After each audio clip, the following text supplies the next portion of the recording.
Liza Maturan. Kumanta ng Museo. Museo.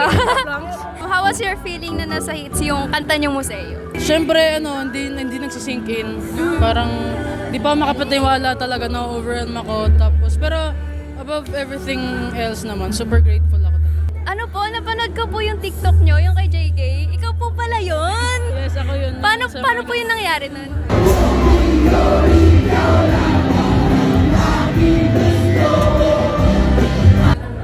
Nagprint ako ng sign na parang, kasi LSS ako nun sa ere. Yun yung panahon ng ere. So parang sabi ko, "Hi JK, can I sing ere with you?" Tapos napansin niya, tapos tinawag niya ako sa bridge. Kaya ayun, sobrang wholesome din ang experience talaga bilang fan. So, ano po yung new song nyo na aabangan po namin? Ang new song ko, ang lalabas ngayong August 23 ay Sisig. Bakit Sisig ang title? Abangan nyo sa TikTok ko. Stream especially for you on Wednesday, sabi niya. Pwede yung mga forma, pwede kang mag-beanie. Oo. Everyday, Pwede. nakaporma kang ganyan. Beanie Robredo. Kapag Shoutout po Ken, si Ken. Ken, Keninay. idol Ken. Hi Ken Anaya, belated happy birthday. Love you, boss. Hello, bye-bye! Thank you po. Thank you, ingat ka po.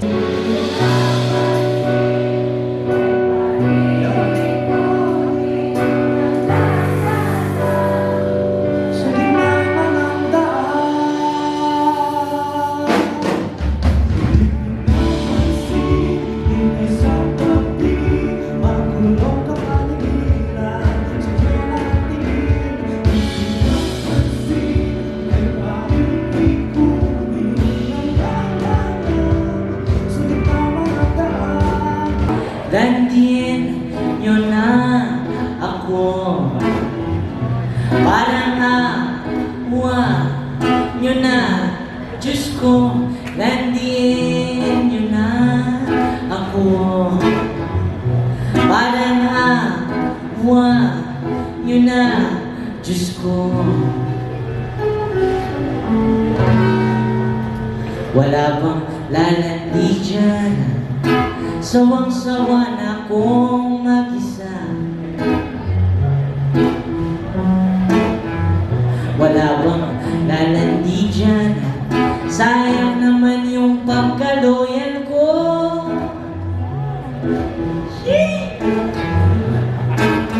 Ang aking nararamdaman, di mo alam. Ikaw ang laging nasa isip. Di mo alam na ikaw. Paano kung aking sabihin na di mo na ako pansinin? Aking aminin, baka may magbago. Sana wala, sana wala. Walang magbago sa ating dalawa.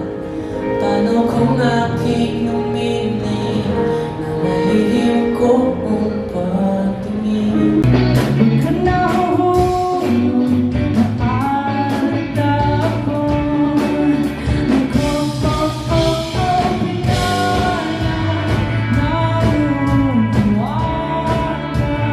Puso ko sanay sa pag-iisa.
Pati yung wave ng buho ko, isasabit ko.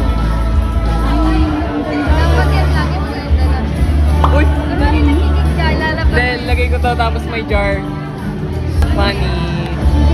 Funny. So, andito ako sa isang coffee shop and I'm with Chloe Red. Paano ba tayo mag-start? Go!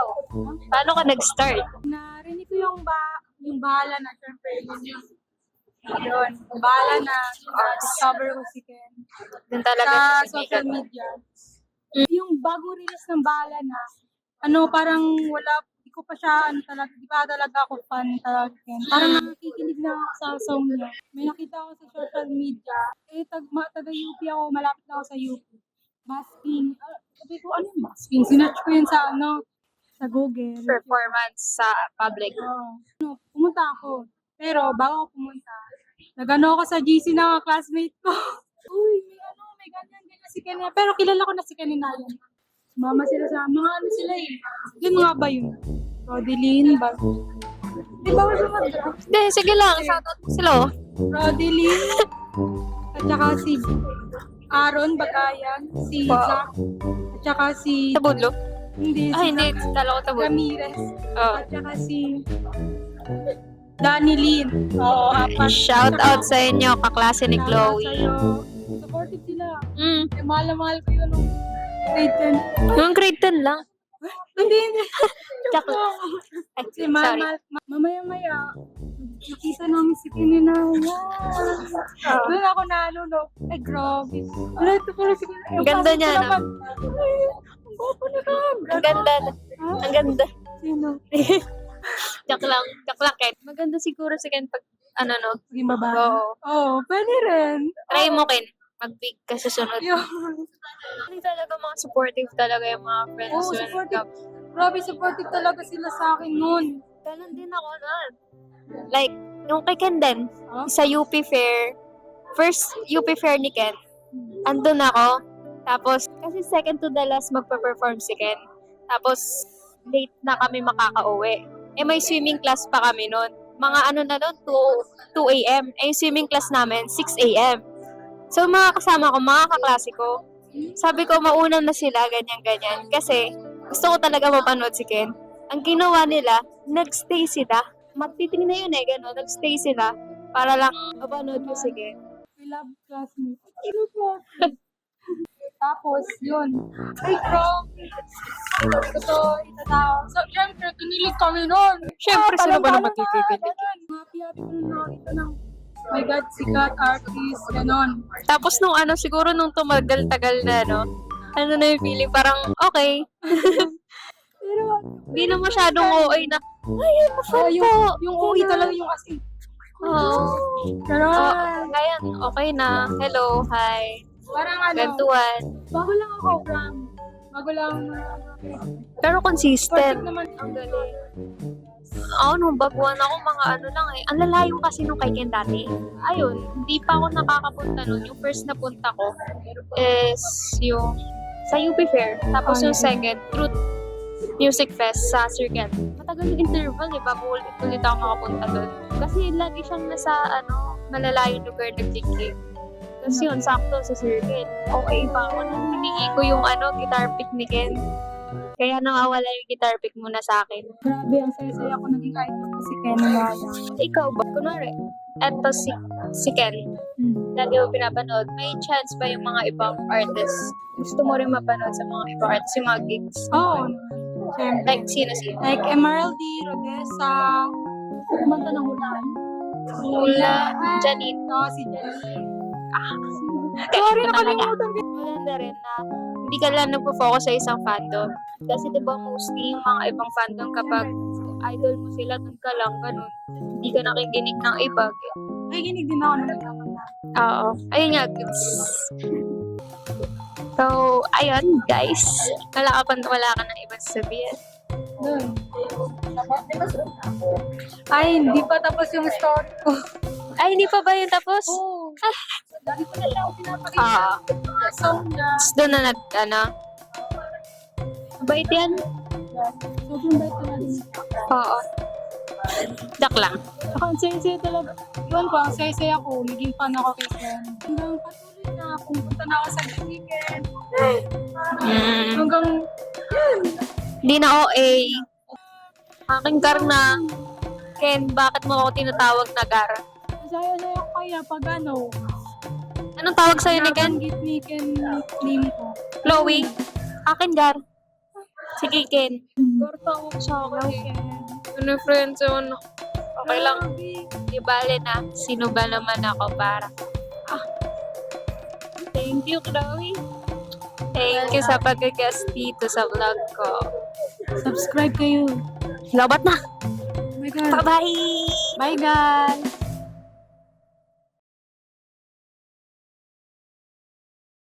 Ikaw, Wayne, kamusta ka? Okay lang naman po. Hindi ba sumasakit ang mata mo dyan sa tusok ng buhok mo?